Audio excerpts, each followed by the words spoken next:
I walked away from becoming a Deputy U.S. Marshal. It's a long story, but I'm going to keep it short. In 2022, I was 30 years old. I'm 33 years old now. I was selected to go to the U.S. Marshal Academy, the Deputy U.S. Marshal Academy in Glynco, Georgia. I had went through the entire process from background, medical, etc. There's really not a lot of information on this online.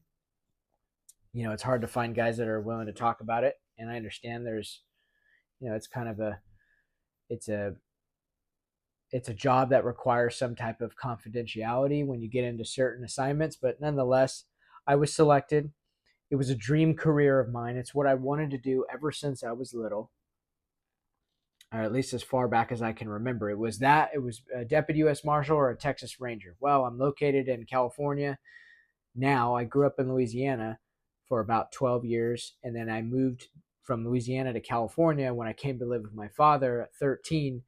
And obviously becoming a Texas Ranger didn't make any sense anymore at that point, because you got to live in Texas. Not that I'm against Texas. I love the state. Just ended up finding out about Deputy U.S. Marshals and the history behind them. And they're the oldest federal law enforcement agency.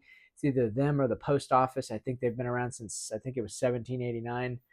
I know they've been around since like the George Washington era. He appointed the first marshals. The point of the video is not to talk about the Marshal Service. The point of the video is to talk about this dream career I had and what happened. So in early 2022, I was 30 years old. I'm 33 now. I went to the academy. I was selected to go. I believe it was in like springtime, from what I remember, in 2022.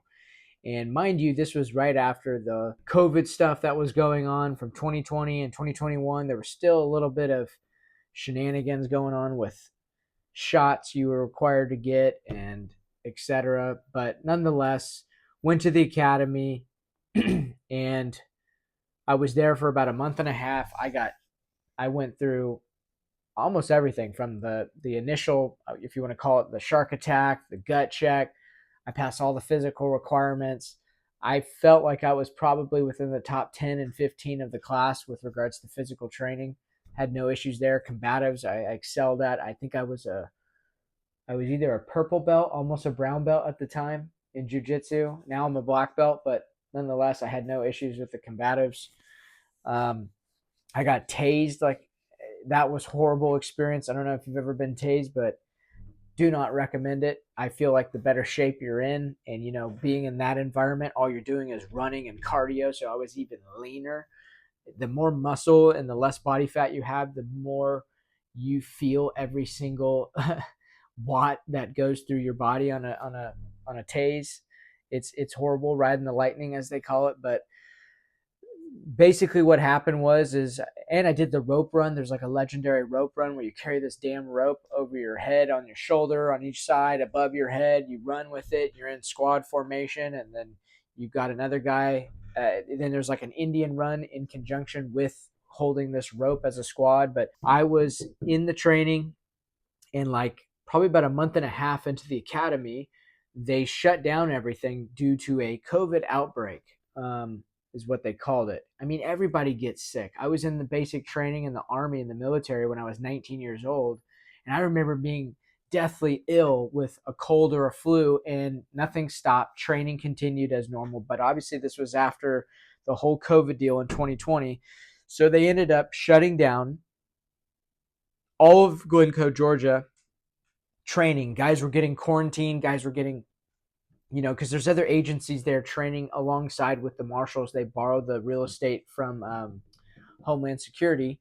And so there's other agencies that are there. And basically the guys came out, the deputy marshal, like I don't know what they would call him, the marshal who was in charge of the training academy. And he basically said, hey, if you guys want to continue to stay and continue training, you essentially had to either A, if you weren't jabbed, you had to go get the shots, or B, if you were jabbed, you had to go get the booster in addition to the original shots. So I basically told them I'm not doing that. I'm not going to get any of them. And I resigned.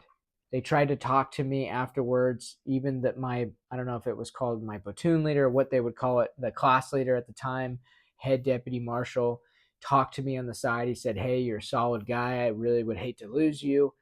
I forget his name. I don't even want to say his name on here, but I told him, "Look, I'm not going to get the shots, and it was a scary situation because I really didn't know what direction I wanted to go in my life at that time, but I refused to go against my principles. It was something I didn't want to do. I did not want to get these shots, these experimental shots. Hey, if you wanted to get it, that's your prerogative. That's on you. But when you start forcing people to do things that they're uncomfortable with their own bodies, especially when there's zero evidence or science that showed that they actually protected you. I don't know if I can even say that on YouTube still. I know that people were getting banned for saying that, but I thought I'd at least share this because this was a dream career of mine and I resigned. And so I'm 30 years old. I'm an Army veteran.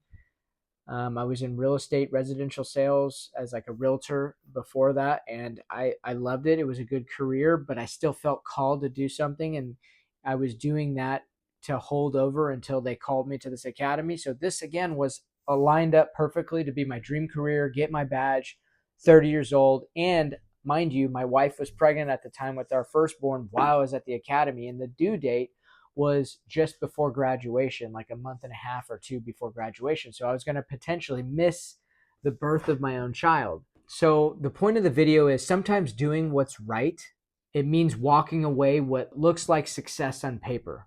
And that's what I felt like at that time. And honestly, it became a blessing in disguise. So if you guys are wanting to pursue becoming a Deputy U.S. Marshal, I think if you're going to consider a federal agency, I think they're one of the best agencies out there. A lot of great opportunities. It's a really cool job if you get on a good assignment. But I felt like it was my sign. And what's crazy is I remember even going into the academy, and I told my wife before I went there, because the fact that they let me go there, being that it was right after COVID, I didn't have the jabs, and it was kind of a gray area at the time. And then I told her, I said, if there was ever an incident that happened where it came up where they were going to require the shots all of a sudden, that was going to be my sign. I remember saying that to my wife right before it started. So it's just a shame because they lost a lot of good people by doing it that way, I think. And I know it was out of their hands, at least from what they said, the Marshal Service. However, I really saw that when push came to shove and paychecks were on the line and when people's careers were on the line, no one spoke up and said this was wrong. No one said anything. And that's what really pissed me off. Now, and I'm sure there's guys that are watching that feel the same way. Maybe you're still in the service, or maybe you are in law enforcement, whether state, local, or federal, that you don't feel like you truly have your back covered. And this really showed the government's true colors, that they're willing to you're just a number. They just threw you off. So that's what happened, guys. I was at an academy, legitimately selected to be a Deputy U.S. Marshal. This was a dream career of mine. I'm a black belt in jiu-jitsu. I've been training my entire life. I was also in the military airborne infantry. I have the skill set that would have been, I think, pretty ideal for that line of work. However, it didn't work out. And honestly, it was a blessing in disguise. Sometimes doing what's right for your soul means you're going to be walking away from what looks like success on paper. That's it. That's the point of the story here. You have to stand by your principles. This whole channel is about being and becoming a worthy man. And to me, a worthy man is willing to stand by what's truth, stand by the truth, and be able to articulate himself and be willing to stand for what is right. Now, I run a real estate company. I'm doing better than I ever have. Doing better financially than I would have if I had spent 20 years as a Deputy U.S. Marshal. And I'm not to sit here and say that money is everything, but money is very important, and it's a very important tool. The fact that I still train to protect my family and my loved ones, regardless of the profession that I choose to identify with. I'm in real estate. I'm a commercial real estate broker and an investor. And I mean, it's a whole different animal, but it still deals with the psychology of talking to people, sales, influence, persuading. The summary of this video is, this is about becoming the man your calling requires, which often means and often entails sacrificing something you want now or something you want. And I had to sacrifice a career, a dream career, in order to have and achieve what I'm doing now. I do not have any regrets. Making one hard decision totally changed the trajectory of my life. And if this helps one person on the other end, I feel like I've accomplished something. So if you guys are going through something right now that you have to make a very difficult, challenging decision that's going to affect what you felt like you needed and wanted right now, I promise you there's a plan. And if you stay by your principles, if you stay by what is right, and you can feel it, you know what's right. I am living proof of that. I never would have dreamed I would be building my own custom house here in Southern California, basically from the ground up. I have a business that allows me to make an income that I didn't even think was possible within my first year of starting the company, because I grinded and did the right things every day. And more importantly, it gives me the freedom and flexibility to know that my income is not tied to a paycheck that could be held over my head for not doing something that's against my moral values, that's against my code of ethics, that's against who I am as a man. It makes me feel uncomfortable, because at the end of the day, the buck stops with me on producing income. And it's a scary place to be, but I encourage all of you to go out there, to create your own business, to get into sales, to figure something out, and you can still live a life as a strong leader, protector, and provider. I was selected to be a Deputy U.S. Marshal. I was at the academy and I turned it down, and that's the reason why. So hopefully you got something out of this video. Hopefully you enjoyed this story.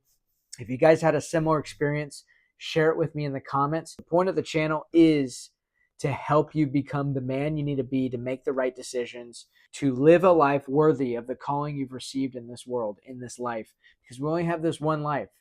So I'm not saying to only seek money, to only seek financial gain.